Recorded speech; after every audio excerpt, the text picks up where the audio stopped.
Guys, busy day yesterday, huh? Suddenly it looked like Bitcoin was going to break $40,000 out of nowhere. You may have felt like throwing in all your spare cash because the urgency started creeping in. Some of you probably went ahead and bought, right? Then boom, it dropped again. We've got systemic things to get through quickly. But today, I want to shift gears and talk about something different. Sound good? Let's think about what it means to think scientifically. I'd like us to reflect on that today. When it comes to Bitcoin, I approach it through a scientific lens. So what does scientific thinking actually mean? Is science the ultimate truth? It may or may not be. Science is one way to find truth. Scientific thinking has many characteristics. Today, I'd like to explain one characteristic of scientific thinking. It's thinking in terms of models. Of course, it's not only scientific thinking that uses models. Homo sapiens by nature, we all have own internal models, whether educated or not, trained or untrained. We all have a model through which we interpret and understand the world. We often refer to this as a worldview, but scientific thinking constantly revises the model. Through observation of the world, it constantly refines and revises it. It is also called a prototype. The prototype is continuously refined until it is finished. Even Nassim Taleb operates with a model. The model that Taleb suggests, the 1 minus p model, he doesn't spell it out so clearly. He uses his own probabilistic language. Put simply, it's like a series circuit. A simplified explanation for you guys. 1 minus p is actually a very useful model. I use it a lot myself. So what is this 1 minus p? If you're in a system where failure is fatal and you have to succeed 100% of the time, you have to think through that lens 1 minus p. Do you know some gamblers claim a can't-lose strategy? So let's say there's a 50-50 chance every time. If you keep doubling your bet each round, you could lose repeatedly. But with one win, you recover everything and break even. That's basically the 1p model. No matter how high the chance of failure is, if you repeat the game infinitely, you only need to succeed once, right? So the probability of total failure trends toward zero because it reaches 0 to 1 minus p. Eventual success is inevitable. In theory, you can't lose. But of course, there's a flaw in this logic. The gambler has limited funds, and because we live finite lives, there is the constraint of a lifespan. People who buy lottery tickets, their odds of not winning are like 0.9999999. But if you multiply that probability infinitely, it eventually becomes 0. 1 minus p equals 0, so one could assume that they'll win eventually. But because you don't live forever, applying that model here is unrealistic. However, Nassim Taleb applying this thinking to the future of Bitcoin makes sense, because Bitcoin isn't limited to one person's lifespan. It's about the ultimate future. So if it fails someday, it's total failure. You could say that. So that's one model to think with. There's another one, the Drunkard's walk model. I'll show you an illustration. It's a classic model in probability theory. Imagine a drunk stumbling out of a bar. If he takes 8 steps, he'll fall into a ditch. Each step he takes is either to the right or to the left. If he hits the bar's wall, he bounces right off. There's no helicopter or plane to lift him out from above. He doesn't go forward or backward either. He also doesn't fall over until he hits the ditch. In this model, the drunkard will fall into the ditch eventually. And with probability, you can precisely even calculate the expected number of steps it'll take for the drunkard to fall. The important point is that the drunkard ends up in the ditch. After studying Bitcoin, I started viewing it through this model. If Bitcoin doesn't collapse, if it isn't destroyed by governments, then Bitcoin will be dominant. It's a gravitational field that structures its nature of dominance. I explained this yesterday, right? Its nature is structured to be a gravitational field. I taught that Bitcoin will inevitably become the hegemon with this model, but models all have limitations. From within the constraints of my understanding, there are variables that I missed. So how did I test this model? When Bitcoin Cash split off from Bitcoin, I saw it as a real-world experiment. Because Bitcoin Cash wasn't a phenomenon created from internal constraints, it allowed Bitcoin to be pulled out from the outside, so the government wasn't the problem. Bitcoin was split into two. If Bitcoin Cash had performed extremely well, not Bitcoin, then Bitcoin Cash would have been the drunkard. That made the situation intense and required serious attention. So I watched closely for several months. From my months of observation, Bitcoin was Bitcoin, and Bitcoin Cash stayed just that, Bitcoin Cash. So Bitcoin continued to follow the drunkard's walk model. Looking back over the last 7 years, it's been pretty well validated, and it's likely to continue that way. Now the only real threat left is, can a government break it? Aside from government intervention, there aren't many unknowns left. I believe the drunkard's walk is the right model here, though it may go against our intuition then. Bitcoin is bound to become the dominant force. It goes far beyond the question of whether Bitcoin will replace the dollar. That's a model I used. There's another one. this time from game theory, if we apply it here. From the government's perspective, this is how they can interpret this model.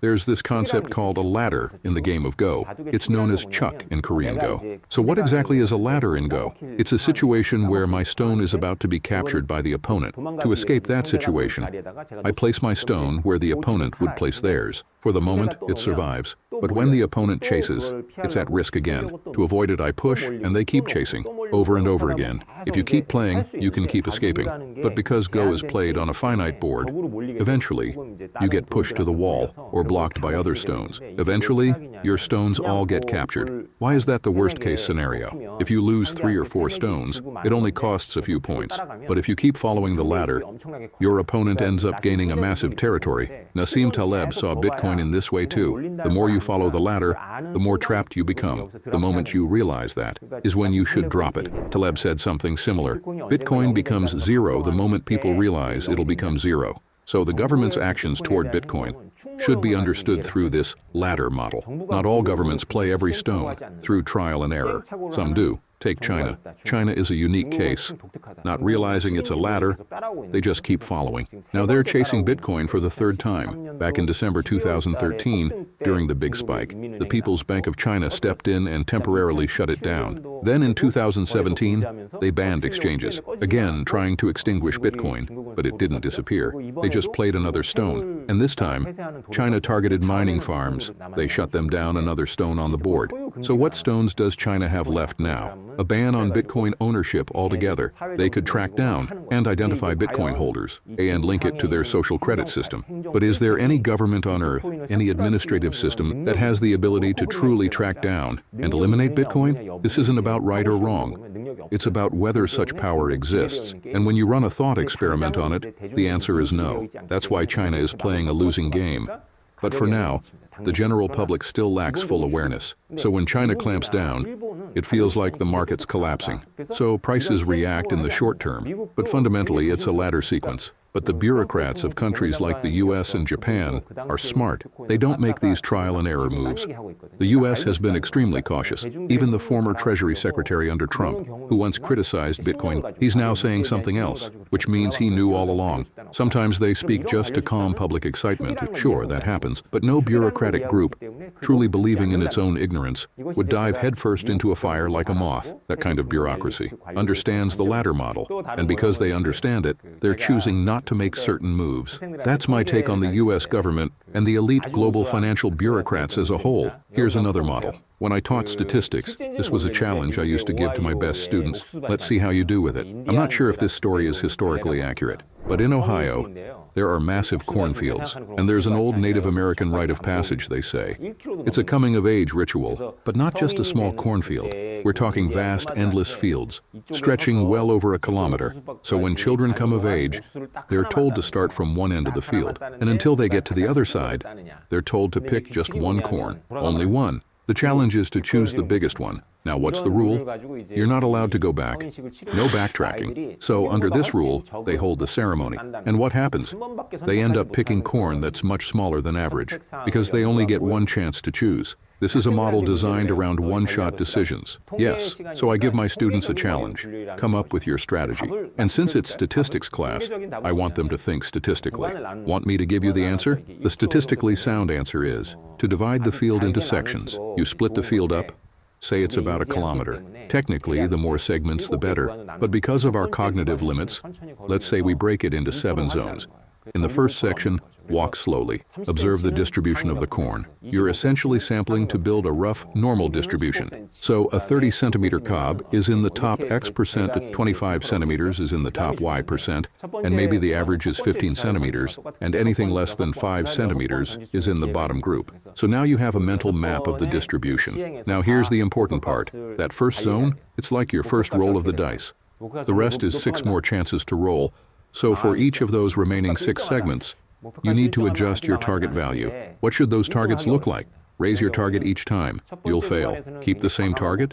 You won't totally fail, but it'll be hard to come in first. So in this kind of problem, You want to start out with an ambitious target in the first zone, then slightly lower it in zone 2, and lower again in zone 3, 4th and 5th, until in the final section your target is very low. If a cob meets or exceeds that target, grab it without hesitation, and after that, you don't look back and just keep walking forward. That's the strategy. But beyond statistics, in the wisdom of life, the real answer to this problem is, once you reach the other side, don't regret your choice, accept the outcome and move on. And trust that there will be a similar game in another context, again, in your life, and take this as a lesson. To do better then, that's the wisdom of life.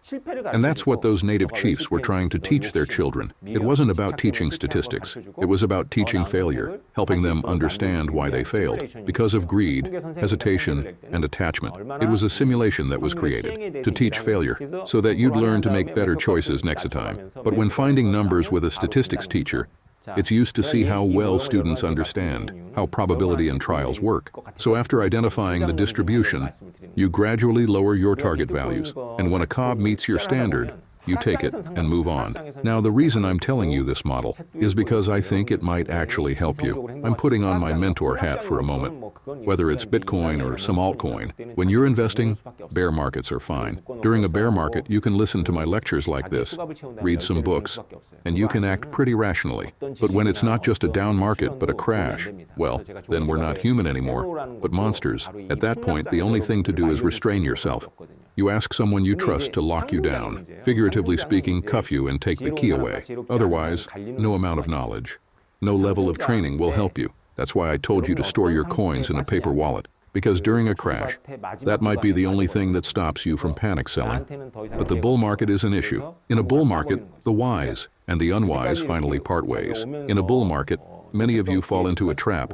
You act like you're in the last zone of that cornfield. You think, there won't be another chance after this. So you grab anything out of desperation. You're trying to make up for every missed opportunity along the way, and you start scrambling to redeem yourself all at once. And that's how you fail. So when things are down as it is now, you need to learn to master your mind and run simulations and train yourself. You need to pursue your big ambitions during quiet, calm times like this. Chasing the hype during a bull market, that's how you lose. By then, you're already in the final zone of the cornfield. And in this game, having to make your move in the final stretch is itself the failure. But treat that too as a lesson from the native chiefs, because there will be another game. And that's what Bitcoin gives us. That's why Bitcoin is so good. With Bitcoin, the cornfield doesn't come just once. New phases keep coming. This is the last chance? No, don't think like that. If you're going to go all in, do it with Bitcoin, not altcoins. Do it when nobody's paying attention, when everyone thinks it's over. Make your move in the first zone of the cornfield. Don't wait for the last round.